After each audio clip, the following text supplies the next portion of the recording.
Hello, I'm doctor Krupajyothi hospital Khammam, మీ సైకాట్రిస్ట్ని. ఏమండి, ఈరోజు ఒక ఇంట్రెస్టింగ్ టాపిక్తో వస్తున్నాను. ఏంటి అంటే, ఈ యొక్క అడిక్షన్ అనేది అడిక్షన్ ఏంటి? ఈ అడిక్షన్ అంటే మనం ఒక దానికి బానిస. మనము బ్రిటిష్ సామ్రాజ్యం నుండి బానిసలుగా బయటకు వచ్చాం, కానీ మనకి మనమే బానిసలం అయిపోయామండి. ఒకప్పుడు వేరే వాళ్ళు మనల్ని పరిపాలించేవాళ్ళు, కానీ ఇప్పుడు ఎవరు పరిపాలిస్తున్నారో తెలుసా మనల్ని?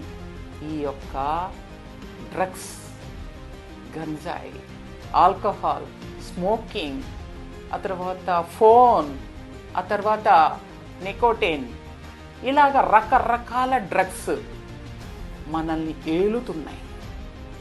మనము బానిసలుగా పట్టబడ్డాం.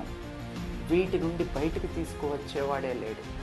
ఎందుకు ఎక్కువగా టీనేజర్స్ పిల్లల్లోనే ఇవి అలవాట్లు ఎక్కువ అవుతున్నాయి? మీరు ఎప్పుడైనా గ్రహించారా? ప్రతి ఇంట్లో టీనేజర్స్ ఉంటారు. వాళ్ళు ఆ వయసుకు వచ్చినప్పుడు వాళ్ళల్లో వచ్చే హార్మోన్స్ని బట్టి వాళ్ళు ఏదో కొత్త వాటిని టేస్ట్ చేయాలని, ఆ ఎంజాయ్మెంట్కి దగ్గరగా రావాలని వాళ్ళ హార్మోన్స్ ఉరకలెత్తుతూ ఉంటాయి. వాళ్ళు ఫ్రెండ్స్తో తిరిగినప్పుడు, అరే ఒకసారి టేస్ట్ చేయరా, నీకేం కనిపిస్తుందో తెలుసా అని వాళ్ళని ఎంకరేజ్ చేస్తారు. వాళ్ళకి ఇష్టం లేకపోయినా వారి చేత బలవంతంగా అవి అలవాటు చేస్తూ ఉంటారు. అసలు నీవు స్వర్గాన్ని చూస్తావు, నీవు అసలు ఒక దేవుళ్లాగైపోతావు, నువ్వు ఎలాగైపోతావు అని వారికి తెలియని వారికి కూడా వాటిని అలవాటు చేస్తూ ఉంటారు. లేకపోతే అవి గనక వాళ్ళకి అలవాటు అవ్వకపోతే ఆ స్నేహితులతో వాళ్ళ కలవడానికి అవ్వదు. నీకేదైనా సంతోషం వచ్చినా, నీకేదైనా బాధ వచ్చినా, నీకేదైనా దుఃఖం వచ్చినా ఎంజాయ్మెంట్ ఏంటంటే వాటితోనే అని వారు మీకు అలవాటు చేస్తూ ఉంటారు. ఇది తీసుకుంటే నువ్వు అన్నీ మర్చిపోతావురా, నీవు అసలు ఎక్కడికో వెళ్ళిపోతావు అని వారికి అర్థమయ్యేటట్లు లేనిపోనివన్నీ నూర్చి వాళ్ళకి అడిక్షన్లోనికి తీసుకెళ్తారు.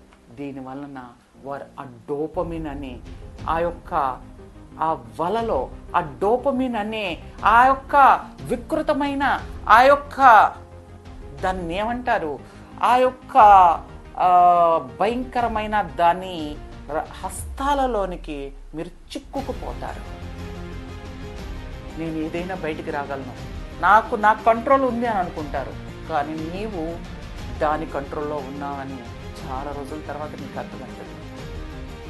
సో ఈ రాబోయే వీడియోల్లో ఈ అడిక్షన్ గురించి నేను ఎక్కువ చెప్తాను, వినండి. బాయ్.